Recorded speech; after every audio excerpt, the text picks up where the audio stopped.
Hello everyone, welcome back in my chemistry classes. हम लोग bore concept को पढ़ रहे थे।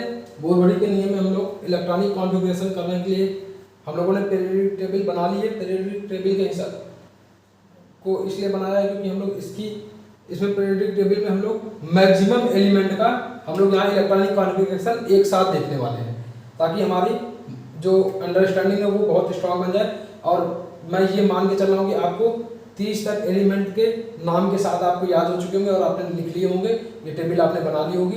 अब हम लोग इसका इलेक्ट्रॉनिक कॉन्फ़िगरेशन देखते हैं। तो समझिए, सबसे पहले देखिए, जो अभी यहाँ पे एटम कौन सा होगा उससे मतलब नहीं है, लेकिन एटम जो भी होगा उसका एटॉमिक नंबर 2 होगा।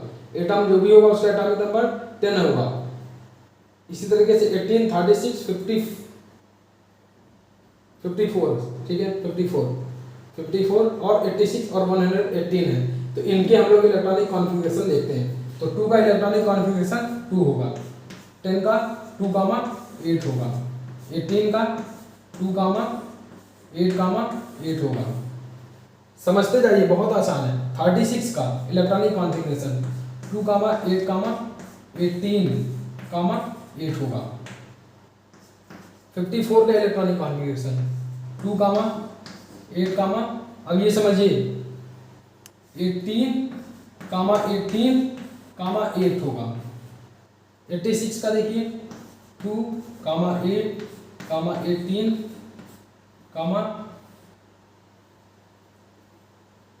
First second third 2n square के हिसाब से 36।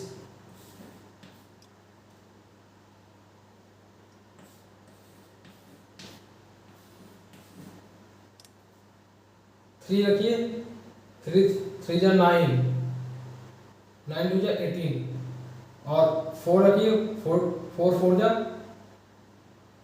32 होगा, सॉरी 32 होगा यहाँ, क्योंकि 2n स्क्वायर से हमने यहाँ पर कैलकुलेट किया। n बराबर 4 के लिए मैक्सिमम इलेक्ट्रॉन हमारे कितने आते हैं 32। तो थोड़ा सा कंफ्यूजन था, तो यहाँ से चेक भी कर लिया, क्रॉस चेक इसको बोलते हैं, क्रॉस चेक कर लिया। यहाँ पर हमारा 32 आएगा। अब देखिए 118 का कितना होगा 2818, 32, 32, 18, 8।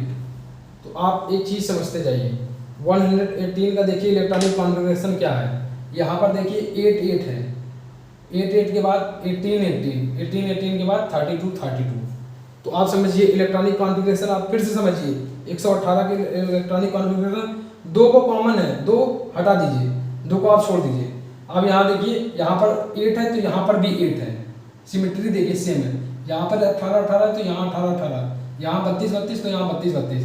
अब इसमें से एक 32 निकाल के फेंक दीजिए, तो ये ऊपर वाले का बन गया। तो देखिए 2 कॉमन चल रहा, 8 है, 18 है। अब 2 32 में से एक 32 बचा। अब यहाँ से एक 32 फिर निकाल दीजिए, तो इसके ऊपर वाले का इलेक्ट्रॉनिक कॉन्फ़िगरेशन हो गया 8 18 में से एक 18 निकाल दीजिए, तो इसका इलेक्ट्रॉनिक कॉन्फ़िगरेशन हो गया 8 18। फिर एक 18 निकाल दीजिए, तो इसका इलेक्ट्रॉनिक कॉन्फ़िगरेशन हो गया।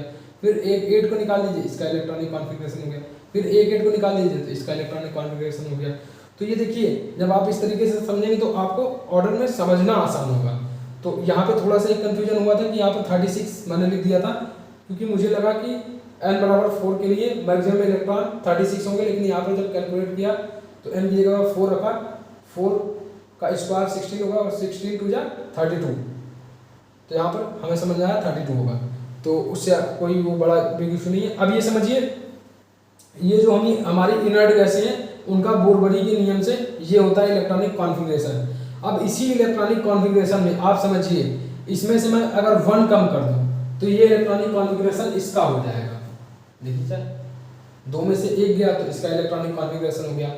8 में से अगर 1 इलेक्ट्रॉन कम कर दूं तो इसका इलेक्ट्रॉनिक कॉन्फ़िगरेशन हो जाएगा, मतलब 2,8 तो 2,7 इसका इलेक्ट्रॉनिक कॉन्फ़िगरेशन।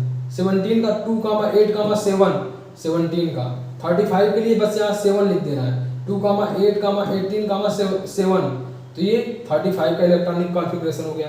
53 में 2,8,18,7 जहाँ जहाँ 8 है वहाँ 7 कर देने पर हम लोग एक स्टेप पीछे आ जाएंगे। उसी तरीके से 7 की जगह पे सब जगह अगर 6 लिख दिया जाए तो इसका इलेक्ट्रॉनिक कॉन्फ़िगरेशन हो जाएगा।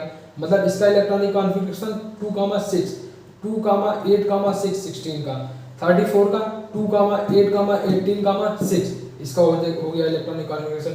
52 का 2,8,18,18,6 यहाँ पर 6 हो जाएगा। एक इलेक्ट्रॉन, 2 इलेक्ट्रॉन, देखिए 2 स्टेप पीछे है ना, 1 2, तो 2 इलेक्ट्रॉन इसमें से कम कर दिए। इसी तरीके से अगर 3 इलेक्ट्रॉन कम कर देंगे तो इस वाली पूरी कॉलम का इलेक्ट्रॉनिक कॉन्फ़िगरेशन यहाँ पर लिख जाएगा।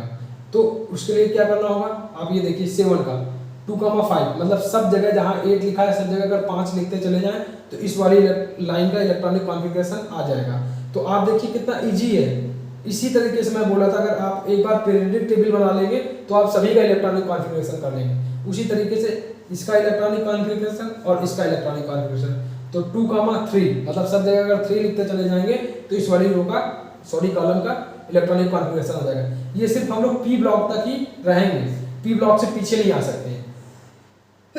अब ये समझिए पी ब्लॉक से एस ब्लॉक में जाया जा सकता है, एस ब्लॉक से पी ब्लॉक में आया जा सकता है, लेकिन डी ब्लॉक अलग है। डी ब्लॉक इन दोनों के बीच में आता है, उसका अलग से इलेक्ट्रॉनिक कॉन्फ़िगरेशन हम लोग सीखेंगे। अभी हम लोगों ने पी ब्लॉक के इलेक्ट्रॉनिक कॉन्फ़िगरेशन देख लिए। अब एस ब्लॉक में चलते हैं। अब ये देखिए 2,1 अगर मैं कर दूं तो 3 का इलेक्ट्रॉनिक कॉन्फ़िगरेशन हो जाएगा। 2,8,1 कर दूं तो 11 का हो जाएगा। मतलब 2,8,8,1 कर दूं तो 19 का हो जाएगा। इसी तरीके से 2,8,18,8,1 अगर कर दूं तो 37 का इलेक्ट्रॉनिक कॉन्फ़िगरेशन हो जाएगा। 36 से अगर मुझे 37 पे आना है तो ऑर्बिट बढ़ाकर 1 लिख देना है खाली, तो 37 का हो जाएगा। इसी तरीके से अगर मुझे 54 के बाद 55 का चाहिए तो 54 के बाद एक ऑर्बिट बढ़ा के 1 लिख दूंगा तो मैं 55 पे चला आऊँगा। इसी तरीके से 87 का चाहिए तो 86 में एक ऑर्बिट बढ़ाकर 1 लिख दूंगा तो मैं 87 का इलेक्ट्रॉनिक कॉन्फ़िगरेशन में पहुंच जाऊंगा। उसी तरीके से जहां 1 लिखा है वहां 2 लिख देने पर हम इस ब्लॉक की सेकंड कॉलम में पहुंच जाएंगे। मतलब कि अगर 56 का इलेक्ट्रॉनिक कॉन्फ़िगरेशन चाहिए तो 54 के इलेक्ट्रॉनिक कॉन्फ़िगरेशन में 2 जोड़ देना है, 2,8,18,8,2 एक ऑर्बिट बढ़ जाए, एक ऑर्बिट बढ़ जाएगी, यस एक ऑर्बिट बढ़ के यहाँ पे हम लोग आ जाएंगे। तो ऑर्बिट को बढ़ा के हम लोग एस में पहुंच सकते हैं और ऑर्बिट को घटाकर हम लोग वापस से पी में और ऑर्बिट को और घटाते हुए पी में पहुंच सकते हैं। तो ये देखिए आपने इजीली आपको कितने इलेक्ट्रॉनिक कॉन्फ़िगरेशन आ गए। अब आप एस ब्लॉक के एलिमेंट का पूरा इलेक्ट्रॉनिक कॉन्फ़िगरेशन समझ गए हैं, पी ब्लॉक के एलिमेंट का इलेक्ट्रॉनिक कॉन्फ़िगरेशन सीख गए हैं बोरबड़ी के कॉन्सेप्ट से। तो मैं उम्मीद करता हूँ कि अब आप इन सब एलिमेंट्स को आप लिखोगे। 30 तक आप ये लिख दीजिए, डी का हम लोग और एफ का हम लोग सेपरेट पढ़ लेंगे और जल्दी ही हम लोग डी का भी पढ़ लेंगे। तो ये समझिए देखिए कितना इजी है ये चीज़ें। तो इलेक्ट्रॉनिक कॉन्फ़िगरेशन ये मुझे बताया किसने, बोरबड़ी के नियम ने हमें बताया। बोरबड़ी के जो नियम अभी हम लोगों ने पीछे पढ़े थे, तो यहाँ से बोरबड़ी के नियम से हमें इतनी इन्फॉर्मेशन मिली। तो आप इन चीज़ों को हमेशा याद रखिए और ये पीरियोडिक टेबल आपको बनाना बिल्कुल आसानी से आना चाहिए। जब आप इस पीरियोडिक टेबल को आप बना लोगे तब हम लोग जब आबाहु का नियम को पढ़ेंगे तब इन्हीं एलिमेंट्स का आबाहु के नियम से इलेक्ट्रॉनिक कॉन्फ़िगरेशन करेंगे, तब वहाँ पे हमको और समझ में आएगा। तो अभी आप इसको नोट कर लीजिए, फिर मैं इसको रब करता हूँ।